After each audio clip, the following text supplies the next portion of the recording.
Think International, Sean here at NACC with Reggie McNeal, Missional Leadership Specialist and author of The Present Future and Missional Renaissance. How's it going? Good. I'm not read either of those, but they're on my list. I'm going to get to them this year. But anyway, thanks for noticing. Yeah. I love it. Well, it's great having you at NACC. You recently just spoke, and so you work with a lot of leaders in churches. I do, yes. And what are some of the successful things you're seeing leaders and churches implementing to successfully reach communities and people these days? Well, the churches that I work with, congregations that I work with, and leaders that really seem to me to be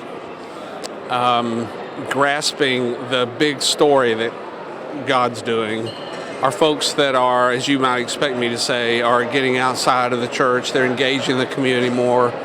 I'm seeing some epic wins, what we call epic wins, being declared now, not on how high attendance or start another service or whatever, but our epic win is we're going to raise 1 million pounds of food so that kids don't go hungry to school. We're going to reduce illiteracy. We're going to raise graduation rates. We're going to actually help people experience the abundant life that Jesus meant. So I see that kind of stuff now, and that really jazzes me because I think that's the whole kingdom thing. And specifically, so how are churches implementing this successful leadership? Like, what are these best practices, just literally from getting out there? What are some of the things? Well, I think what's interesting, and that's a great question, it takes a different set of skills than running a church, to actually help a community experience cross-domain collaboration to solve its biggest issues. So these church leaders have gone back to school, either in experience or reading or what kind of training on how to be collaborative leaders, which instead of inviting the community to come help us achieve our mission, it's how do we call the party so people can come around that. And it's very exciting. It involves listening. It involves giving away something, giving away part of the agenda, not requiring that everyone have the same sets of values, and a whole bunch of things that's being required. But it's that collaborative space way more fun, and we're seeing lots of great things happen. I love it. Now, sometimes the best way to illuminate strengths is to identify weaknesses, and it kind of helps us better understand what we could work on and improve. What are some of the biggest weaknesses or areas that maybe churches and leaders are missing it and are ineffective that should be addressed these days?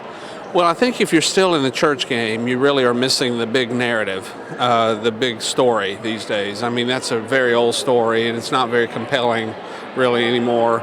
If you just think it's about a scorecard that is church-centric, that only measures church activity on church real estate led by church people and all that kind of stuff. So I think that's the biggest thing, that people take themselves out of this larger drama when they shrink wrap what they think God is up to in the world just down to their congregational centric activity.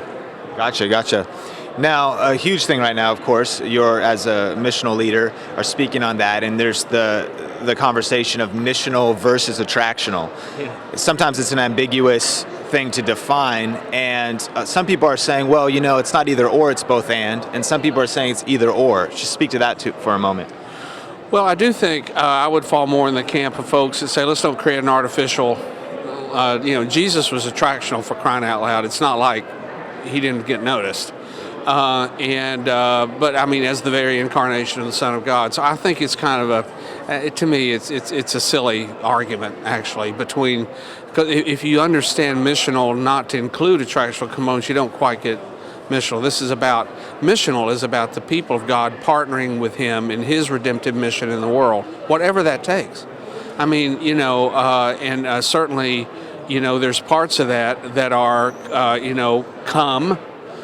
But I would say that most of the emphasis of missional is trying to redress an only come, that we also are not just the called out people of God, we're the sent people of God. So it's about being sent back, not just called out. So you have to have both of those, I think, to be genuine. Absolutely. You bet. Lastly, if people want to connect with you online, or where can they find you?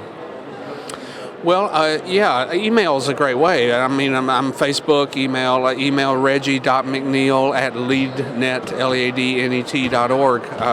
I respond. I love to hear from folks. Awesome. Well, thank you so much. You bet. Think International, NACC. Later.